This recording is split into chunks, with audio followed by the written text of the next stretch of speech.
Hello, dear friends. Welcome to your online class. Today we will discuss about noun and its gender. Let's start.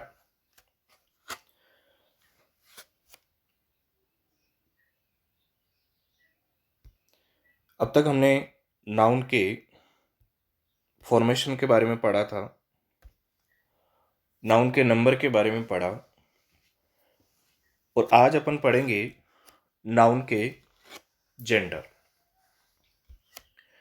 कुछ example दिए गए, इनको देखिए ध्यान से। Look at these sentences. First है, a man watch walking along the road. Second है, the queen set on her royal throne. Next है, Govind liked his teacher. I saw a flock of sheep grazing in the meadow. तो अभी इन examples में आपने क्या देखा? देखिए, first है यहाँ पर मैन, सेकंड एग्जाम्पल में क्वीन, थर्ड में टीचर, फोर्थ में flock, meadow. In sentence first, we have the word man, which is masculine. यानी ये क्या है? masculine है, अर्थात पुल्लिंग है. All names of male animals or persons are of the masculine gender. जितने भी नर जाति एनिमल्स या पर्सन्स वो क्या कहलाते हैं? मैस्कुलिन कहलाते हैं. जैसे boy, king, hero, father, line, bull. तो ये सब किस कैटेगरी में आते हैं? मेल कैटेगरी में आते हैं. और मेल कैटेगरी वाले नाउन को क्या बोलते हैं? मैस्कुलिन यानी पुल्लिंग बोलते हैं. Next,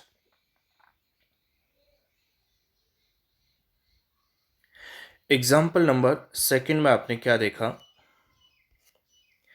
in sentence second we have the word queen which is feminine. Second sentence में आपने वर्ड क्वीन को देखा जो कि क्या है? स्त्रीलिंग है. All names of female animals और persons are of the feminine gender. अर्थात सभी जो मादा प्रजाति के एनिमल्स और पर्सन्स है वो क्या कहलाएंगे? फेमिनाइन जेंडर यानी स्त्रीलिंग कहलाएंगे. एग्जाम्पल के लिए girl, women, heroine, mother, lioness, cow. इसके बाद देखिए next,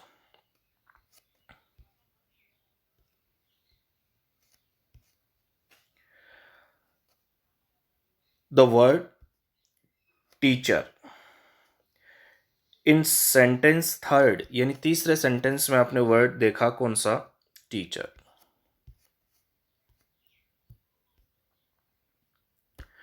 the common gender. First में क्या पढ़ा आपने? मेन, मैस्कुलिन था. सेकंड एग्जांपल में क्वीन, फेमिनाइन था. थर्ड में आपने देखा टीचर जो कि क्या है?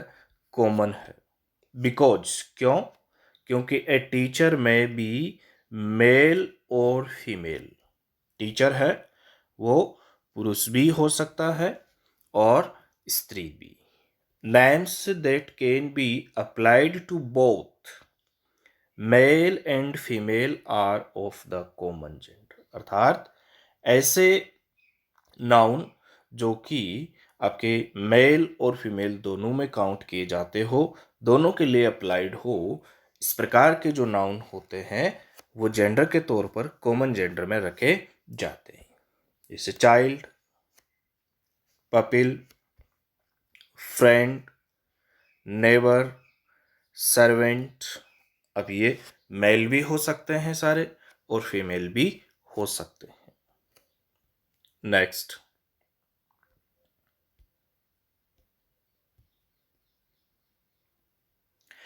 In sentence 4, the meadow of the neuter gender. Neuter यानी नपुंसकलिंग. All inanimate यानी non living thing, or things which do not have life like animals and human beings are said to be of neuter gender. अर्थात इस प्रकार के जो animals और human beings की तरह जीवित नहीं हो, अर्थात जिसमें क्या हो, लाइफ नहीं हो और नॉन लिविंग थिंग हो. इनएनिमेट का मतलब क्या हो गया, नॉन लिविंग यानी निर्जीव.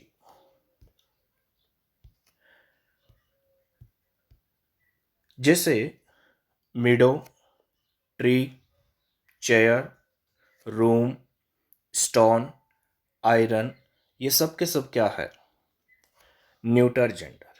क्या है, न्यूटर जेंडर, नपुंसकलिंग. Abstract nouns and collective nouns are also regarded as belonging to neuter.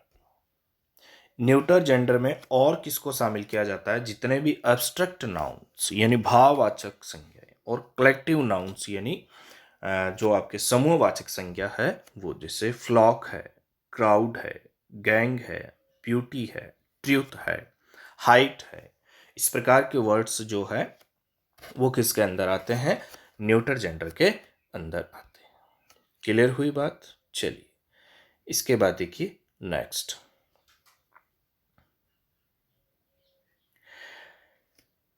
लिंग यानी जेंडर इंग्लिश में आपके 4 प्रकार के होते हैं. सबसे फर्स्ट है मैस्कुलिन जेंडर यानी पुल्लिंग, जो कि किसके लिए यूज, तो फर्स्ट हो गया आपके मैस्कुलिन, जो कि किसके लिए यूज हो रहा हो, पुरुष के लिए. ठीक है, नर पशु या पक्षियों के लिए, जैसे man, boy, bull, horse, tiger, dog, line. इस प्रकार के क्या वर्ड सारे के सारे किस जेंडर में आएंगे, मैस्कुलिन. ठीक है. नेक्स्ट है नंबर 2 जेंडर फेमिनाइन यानी स्त्रीलिंग. वह संज्ञाएं होती है जिनका प्रयोग स्त्री या मादा यानी फीमेल के लिए होता है, जैसे women, girl, cow, mare, tigress, bitch, lioness. ये सारे क्या है, फेमिनाइन जेंडर है. नेक्स्ट है कॉमन जेंडर यानी उभयलिंग, जो मेल और फीमेल दोनों में अप्लाइड हो. वे संज्ञाएं होती है जिनका प्रयोग नर और मादा यानी स्त्री और पुरुष दोनों के लिए होता है, जैसे चाइल्ड, मेल भी हो सकता है फीमेल भी हो सकता है, पपिल, फ्रेंड्स, नेबर, सीप, cousin, cattle, rate, relation, servant, elephant, parents. ये सब के सब किसके अंदर आते हैं, कॉमन जेंडर के. नेक्स्ट है न्यूटर. वे संज्ञा होती है जिनका प्रयोग निर्जीव वस्तुओं के लिए अब्स्ट्रैक्ट नाउन भाववाचक संज्ञा और कलेक्टिव यानी समूहवाचक संज्ञा नपुंसकलिंग मानी जाती है, जैसे ट्री है, चेयर है, रूम है, स्टोन है, आयरन है, गोल्ड है, क्राउड है, flock, gang, beauty, truth, height, book, lamp, pen, table. ये सब के सब किस में आते हैं, आपके यानी न्यूटर जेंडर. इसके बाद देखिए नेक्स्ट.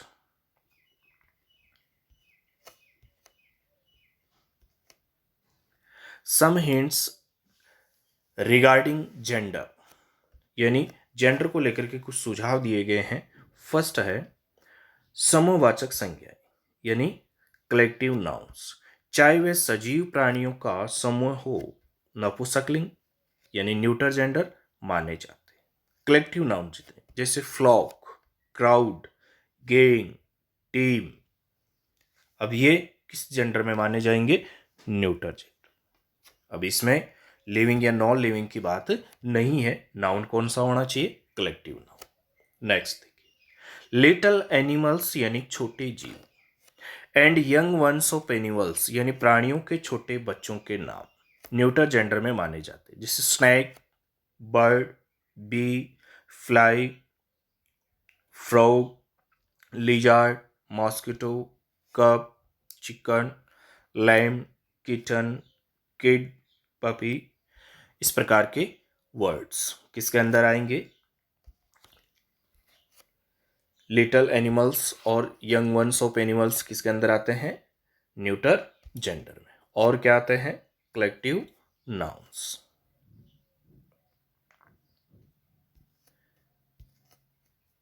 इसके बाद देखिए नेक्स्ट, अब्स्ट्रैक्ट नाउन यानी भाववाचक संज्ञाएं और मटेरियल नाउन यानी द्रव्यवाचक संज्ञाएं भी न्यूटर जेंडर में मानी जाती है, जैसे untruth, peace, white, honesty, silver, gold, steel, coil, iron. ये सब किसके अंदर आएंगे? मटेरियल और अब्स्ट्रैक्ट भी न्यूटर जेंडर में। नेक्स्ट है शक्ति, श्रेष्ठता, वैभव और महत्व के लिए प्रसिद्ध वस्तुएं निर्जीव होते हुए भी मैस्कुलिन जेंडर में आती। बहुत इंपॉर्टेंट बात है, जैसे sun, summer, winter, wind, war, rain, thunder, death. इनको किसके अंदर शामिल किया जाता है? मैस्कुलिन वाले में, जिसमें क्या हो? पावर की बात की गई हो, जिसमें श्रेष्ठता, वैभव की बात की गई हो, इस प्रकार के वर्ड्स। नेक्स्ट,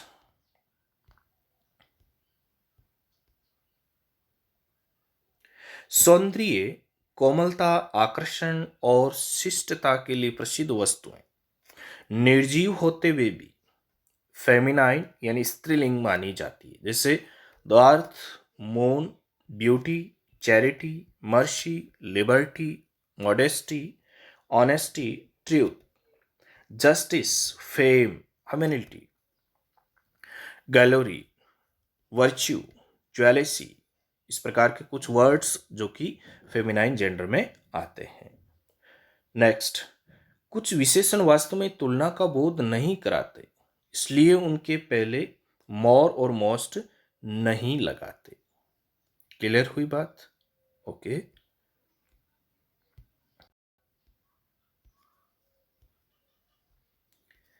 इसके बाद देखिए next, ways of forming the feminine यानी स्त्रीलिंग बनाने के नियम।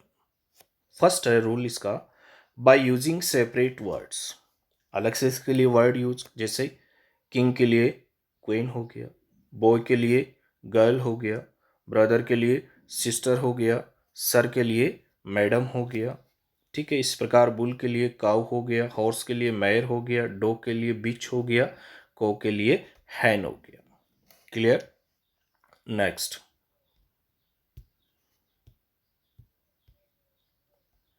Bye adding e double s to the masculine यानी पुलिंग जो वर्ड है उसके साथ में क्या जोड़ दो? ई डबल एस, जैसे है, adds, actor, actress, host, hostess, master, mistress, count, countess, lion, लाइनेस।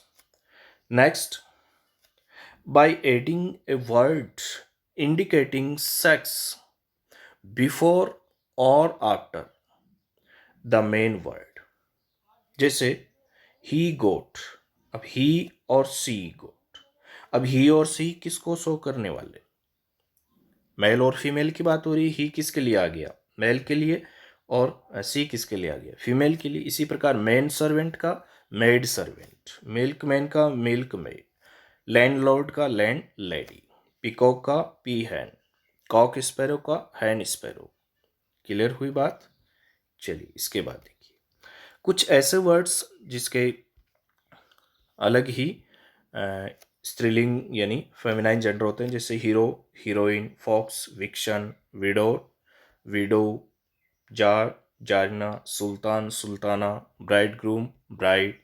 तो इस प्रकार के कुछ वर्ड्स हैं जिसके अपने सेपरेट क्या है, अलग से ही इनके फेमिनाइन जेंडर है। तो आशा करता हूँ आपकी ये बात समझ में आई होगी। इसके बाद अपन पढ़ रहे हैं नाउन को केस के रूप में यानी कारक के रूप में। सबसे फर्स्ट है द नॉमिनेटिव केस यानी कर्ता कारक। जैसे एग्जाम्पल के तौर पे Shankar built a house, Gopal bought a bicycle, Hari saw Mohan in the street.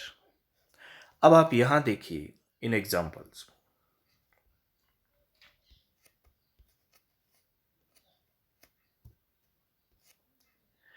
In sentences first sentence में देखिए क्या देखा आपने, शंकर जो कि क्या है, is the subject of the verb dual, Gopal and Hari are the subjects of the other words other two sentences. यानी ऊपर वाले सेंटेंस में शंकर, गोपाल, हरी ये सब किसका काम कर रहे हैं, ये सारे के सारे किसका कार्य कर रहे हैं, सब्जेक्ट का कार्य कर रहे हैं। A noun which is the subject of a verb is said to be in the nominative case. अर्थात जो किसका कार्य करते हो, सब्जेक्ट का कार्य करते हो, उसको क्या कहा जाता है, नॉमिनेटिव केस, या इसको आप क्या कह सकते हैं, सब्जेक्टिव केस यानी कर्ता कारक। क्या कहेंगे, कर्ता कारक। क्लियर हुई बात। चलिए, तो फर्स्ट केस आपने पढ़ा नॉमिनेटिव केस। इसके बाद देखिए next. Now look at these sentences again. Shankar built क्या बनाया, वॉट, तो आंसर क्या मिला, ए हाउस। गोपाल बोट, गोपाल ने खरीदा, वॉट क्या, तो आंसर मिला ए बाइसिकल। हरी सा, हरी ने देखा, हुम किसको, तो आंसर मिला मोहन। अच्छे से नोट करें इस बात को। द आंसर टू वॉट और हुम gives the direct object of the verbs in these sentences. These direct objects house, bicycle, Mohan are in objective और accusative case। यानी डायरेक्ट ऑब्जेक्ट को ही एक्यूसेटिव या ऑब्जेक्टिव केस कहा जाता है, अर्थात कर्म कारक कहा जाता है। इसके बाद देखिए next example. In the third sentence, street is a noun governed by the preposition in। street noun के रूप में है और प्रीपोजिशन इन का यूज हुआ है। It is the object of a the preposition and hence it is also in the objective case. इस प्रकार के वर्ड्स भी क्या कहलाएंगे, ऑब्जेक्टिव केस कहलाएंगे। क्यों, क्योंकि इसका प्रीपोजिशन इनके साथ में यूज हुआ है और ऑब्जेक्ट को ये शो कर रहा है। A noun which is the direct object of a verb और the object of a preposition is said to be in the objective case. क्या समझे कि ऐसा noun which is direct object of a verb or the object of a preposition is said to be in the objective case। अर्थात जो direct object का कार्य जो verb के रूप में या फिर ऑब्जेक्ट के प्रीपोजिशन के रूप के साथ में हो, तो इस प्रकार के केस भी क्या कहलाएंगे, ऑब्जेक्टिव केस कहलाएंगे। नेक्स्ट,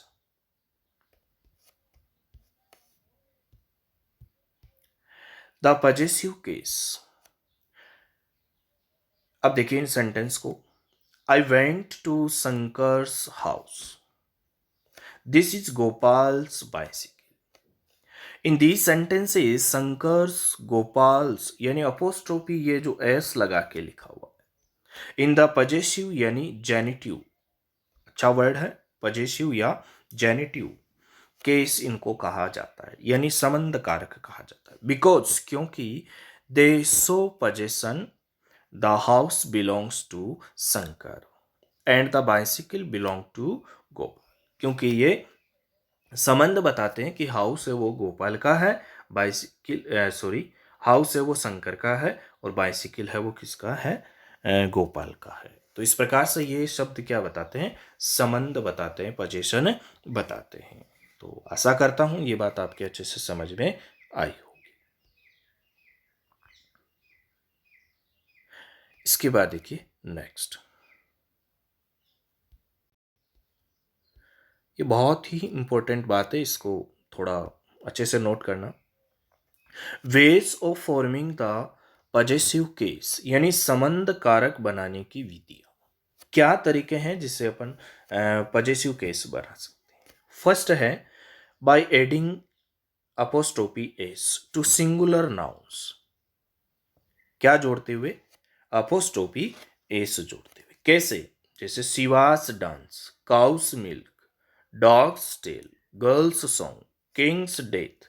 तो शिवा का नृत्य, डांस, काउस मिल्क गाय का दूध। तो इन अपोस्ट्रोफी एस को जोड़ करके सिंगुलर जो आपके नाउन है उसके लास्ट में अपोस्ट्रोफी एस, जिसका अर्थ क्या हो जाता है, का, के, की। क्लियर हुई बात।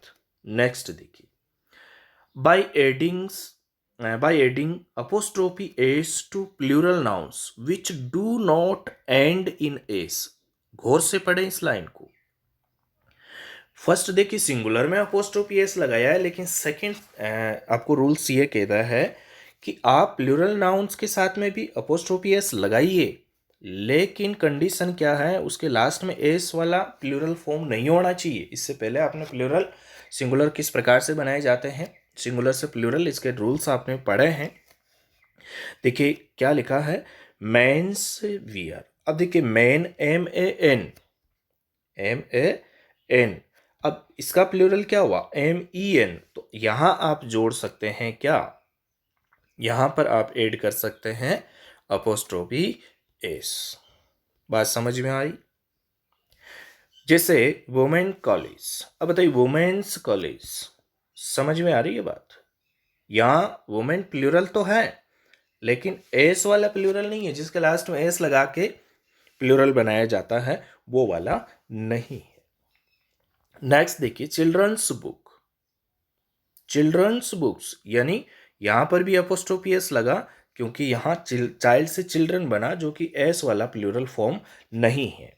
Next, by adding only the apostrophe to singular nouns which contain two और more hissing sound. Hissing sound का मतलब जिसमें इस प्रकार का साउंड आता हो, जैसे इन जेसस ने, फॉर कंसियंस से, मुजेस लॉ, राइटियसनेस। तो इस प्रकार से आप क्या कर सकते हैं, केवल अपोस्ट्रोफी एस लगा सकते हैं इसके अंदर। ठीक है, क्लियर हुई बात। चलिए नेक्स्ट, बट आगे क्या लिखा है,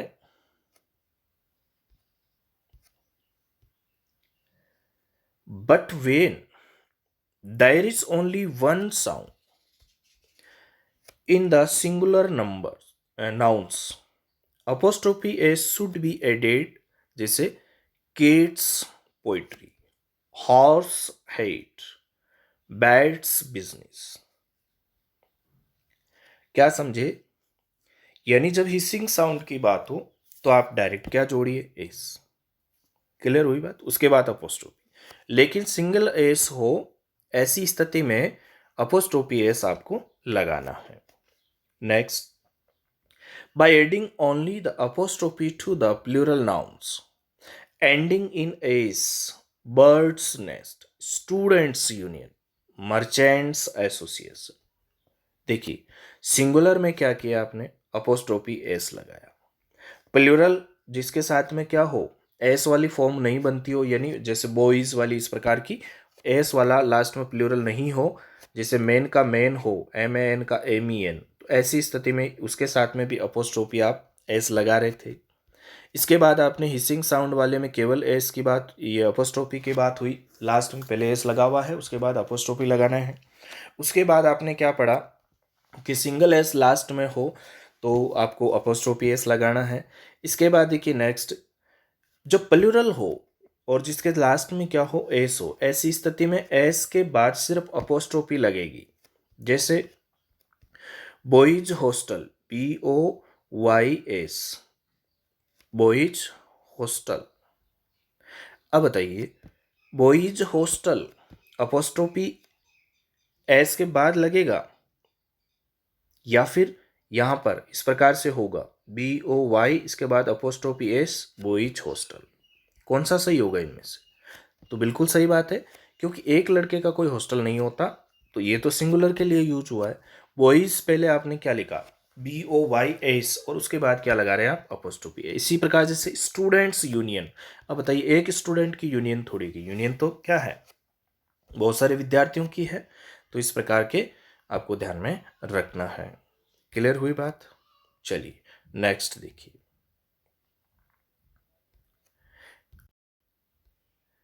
इसके बाद देखिए नेक्स्ट,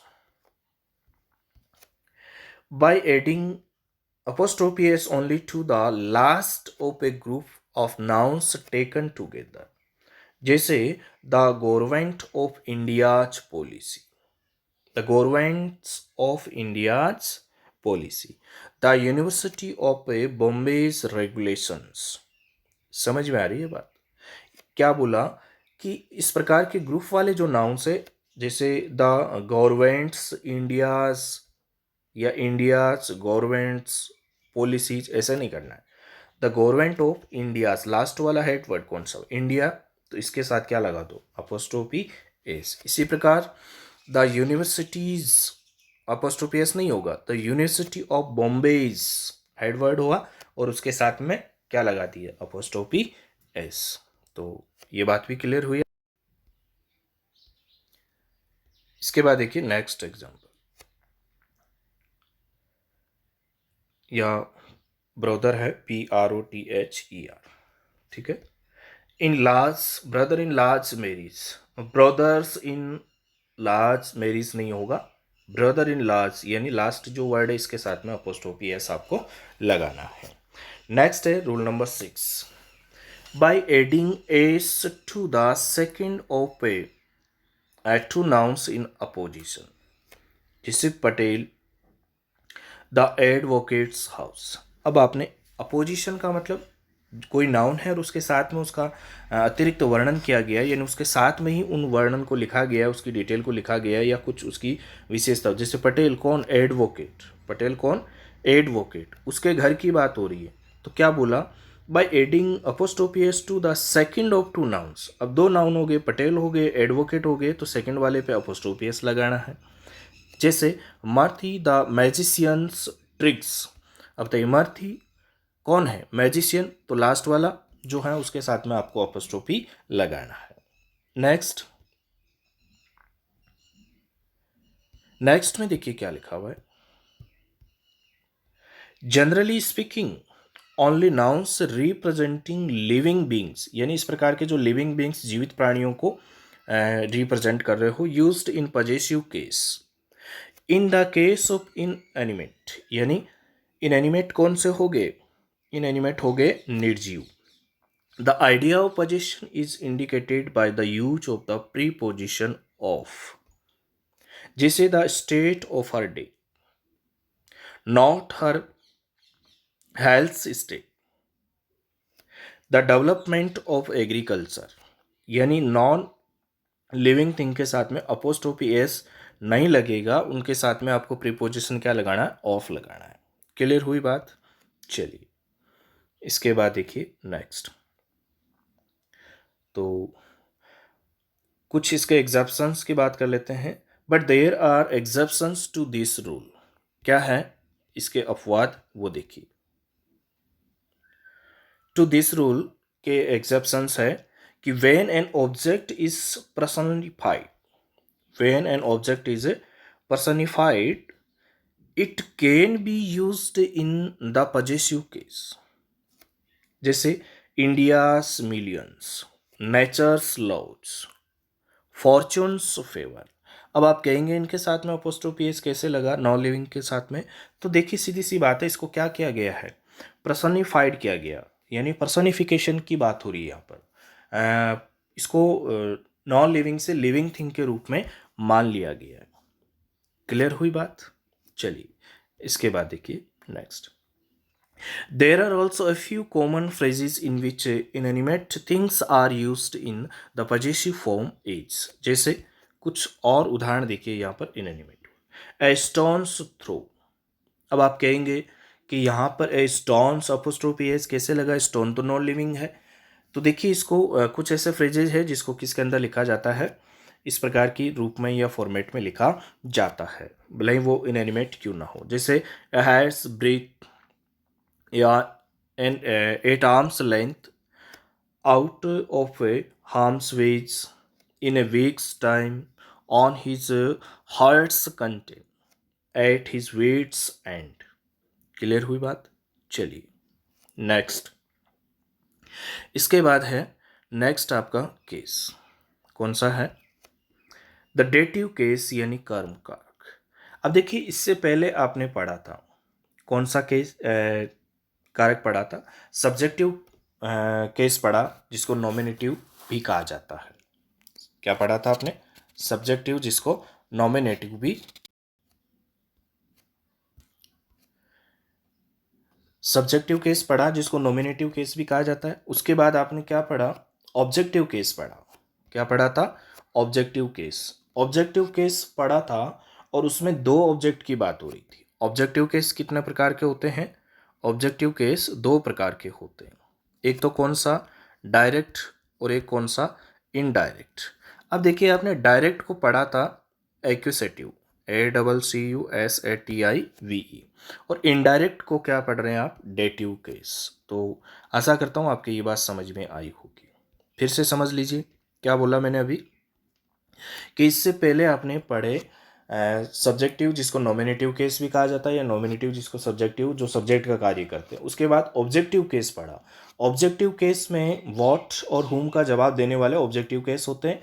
और डायरेक्ट ऑब्जेक्ट जो होता है उसको क्या कहा जाता है? डायरेक्ट ऑब्जेक्ट को एक्यूसेटिव ऑब्जेक्टिव या एक्यूसेटिव केस, जो कि ऑब्जेक्टिव केस ही होता है. लेकिन इस बात को फिर से सुने, लेकिन डेटिव केस किसको कहेंगे? Indirect object. चलिए सिंपल शब्दों में इन चीज़ को समझिए. मैंने क्या बोला कि ऑब्जेक्टिव केस. ठीक है, तो ऑब्जेक्ट कितने प्रकार के होते हैं? आप जानते हैं दो प्रकार के होते हैं. एक डायरेक्ट ऑब्जेक्ट होता है और एक इनडायरेक्ट ऑब्जेक्ट होता है. क्लियर हुई बात? अब मैंने क्या कहा, मैंने ये समझाया आपको कि जो डायरेक्ट ऑब्जेक्ट होते हैं, जो कि क्या है, कोई ना कोई पर्सन की सॉरी कोई ना कोई किसकी बात हो रही है? जब दो ऑब्जेक्ट साथ में यूज हो रहे हो, ऐसी स्थिति में डायरेक्ट ऑब्जेक्ट क्या होगा? कोई ना कोई थिंग होगा. क्लियर हुई बात? अगर सिंगल ऑब्जेक्ट एक ही है तो वो तो पर्सन हो सकता है, और इनडायरेक्ट ऑब्जेक्ट की बात करें तो वो कोई ना कोई क्या होगा? पर्सन होगा. क्लियर हुई बात? बात समझ में आ रही है ना?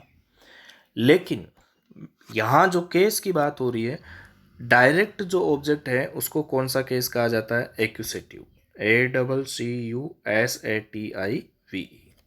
और इनडायरेक्ट ऑब्जेक्ट को क्या कहा जाता है?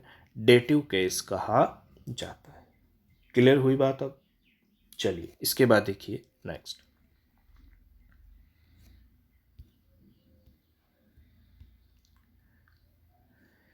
I gave Sita A present. I subject है, सब्जेक्टिव केस है. गेव वर्ब है. अब देखिए यहाँ पर सीता और ए प्रेजेंट, यहाँ दो ऑब्जेक्ट है, ऑब्जेक्ट नंबर 1 और ऑब्जेक्ट नंबर 2. क्लियर हुई बात? अब आई गेव सीता, तो गेव के बाद सीता है, ये ऑब्जेक्ट है, और ए प्रेजेंट क्या है? ऑब्जेक्ट है. तो ए प्रेजेंट तो कौन सा हुआ? Direct object. कौन सा हुआ? Direct object. और ये इनडायरेक्ट ऑब्जेक्ट. अब यहाँ डबल ऑब्जेक्ट साथ में हो तो डायरेक्ट ऑब्जेक्ट तो क्या हो गया? कोई ना कोई थिंग हो गया. और इनडायरेक्ट ऑब्जेक्ट क्या हो गया? कोई ना कोई पर्सन हो गया. नेक्स्ट देखिए.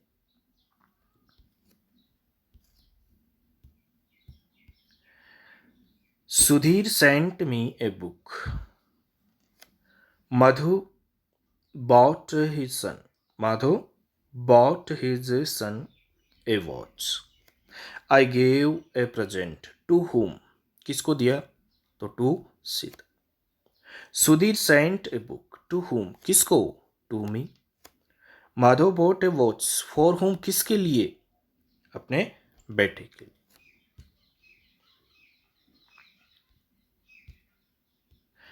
तो the answer to this the answer to the question to whom or for whom is the indirect object, which is usually a person or a thing. यानी द आंसर किसका, टू whom और for whom का, is indirect object. whom और for whom वाला, to whom और for whom वाला जो answer है वो इनडायरेक्ट ऑब्जेक्ट होगा, which is usually a person और ए लिविंग थिंग। जैसे Sita, me, son are said to be in the dative case. इनको क्या कहेंगे? डेटिव केस कहेंगे। Because they are the indirect object of gave, sent and bought. इनके ये क्या है? Indirect object.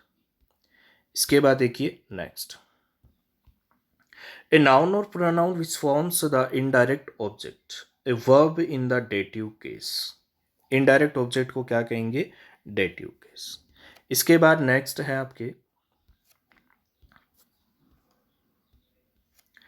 The vocative case और नॉमिनेटिव ऑफ एड्रेस। देखिए नॉमिनेटिव केस आपने पहले पढ़ा, सब्जेक्टिव केस वाला, और यहाँ वोकेटिव केस है जिसमें पुकारा गया हो, कॉल किया गया हो, आवाज लगाई गई हो, एड्रेस किया गया हो, जिसमें संबोधन किया गया हो। जैसे उदाहरण के तौर पे देखिए यहाँ पर, come here Tom, O death where is thy sting, friends let's form a new democratic party. तो इन सभी एग्जाम्पल्स में आपने देखा क्या किया हुआ है? एड्रेस किया हुआ है, आवाज लगाई हुई है, पुकारा गया है, ठीक है। तो in these sentences Tom, death and friends are the people who are called और addressed. Hence, these nouns are said to be in vocative case. Vocative case is a Latin word which means call. Vocate का मतलब ये क्या है? पुकारना, आवाज लगाना। चलिए इसके बाद देखिए, a person or thing that is addressed is said to be in the vocative case or nominative of address. जिसमें एड्रेस की बात की गई हो, संबोधन की बात की गई हो, कॉल पुकारा गया हो, तो इस प्रकार के वोकेटिव केस कहलाते हैं। Thus we find that the case of a noun shows its relationship with other words in the sentence. यानी केस जो होते हैं वो अदर वर्ड्स के साथ में इसका रिलेशन बताते हैं। It shows whether it is the subjective और ऑब्जेक्टिव, यानी सब्जेक्ट है या ऑब्जेक्ट है वर्ब का, whether it is object of A preposition, यानी किस रूप में है, ये बात बताता है। तो फ्रेंड्स, वैसे ही आज की क्लास थोड़ी लंबी हो गई है, लेकिन अपन एक बार थोड़ा सा क्विक इसका रिवीजन कर लेते हैं। अपन ने सबसे पहले आज जो शुरुआत की थी वो किससे की थी? जेंडर से की थी, ठीक है। जेंडर में आपने पढ़ा 4 प्रकार के जेंडर, ठीक है। मैस्कुलिन पढ़ा यानी पुलिंग पढ़ा, इसके बाद फेमिनाइन स्त्रीलिंग पढ़ा, और इसके बाद में कॉमन उभयलिंग पढ़ा। इसके बाद में आपने न्यूटर यानी नपुंसकलिंग पढ़ा। इसके बाद में नाउन को फॉर्म में किस प्रकार से लिखा जाता है, कुछ का अलग चीज है, जो मैस्कुलिन है उसको फीमेल में कैसे यानी फेमिनाइन में कैसे चेंज करना है, ये चीज़ें आपने पढ़ी। और इसके बाद किसकी बात हुई? कुछ इनके जनरल रूल्स की बात हुई। इसके बाद में पजेसिव केस कैसे बनाया जाता है ये हमने पढ़ा। केस में आपने कौन कौन से केस पढ़े? सबसे पहले आपने पढ़ा था सब्जेक्टिव केस, ठीक है, या नॉमिनेटिव केस जो सब्जेक्ट का कार्य करते हैं। उसके बाद ऑब्जेक्टिव केस 2 प्रकार के होते हैं, एक एक्यूसेटिव केस होता है जो कि क्या होता है? डायरेक्ट ऑब्जेक्ट होता है। दूसरा पढ़ा था आपने डेटिव केस, डेटिव केस क्या होता है? इनडायरेक्ट ऑब्जेक्ट होता है। इसके बाद पजेसिव केस पढ़ा था, संबंध या अधिकार वाला। इसके बाद में वोकेटिव केस पढ़ा था। वोकेटिव केस में आपने क्या पढ़ा था, जिसमें संबोधन या पुकारने की बात हो, एड्रेस की बात हो, तो उसको क्या कहते हैं, वोकेटिव केस कहते हैं।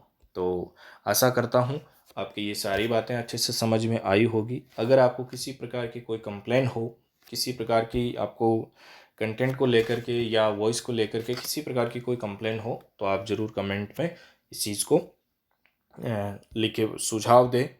और अगर आपको कोई समस्या हो इस टॉपिक्स से रिलेटेड, तो वो बात भी आप ज़रूर साझा करें। आज के लिए इतना ही। Okay, thanks.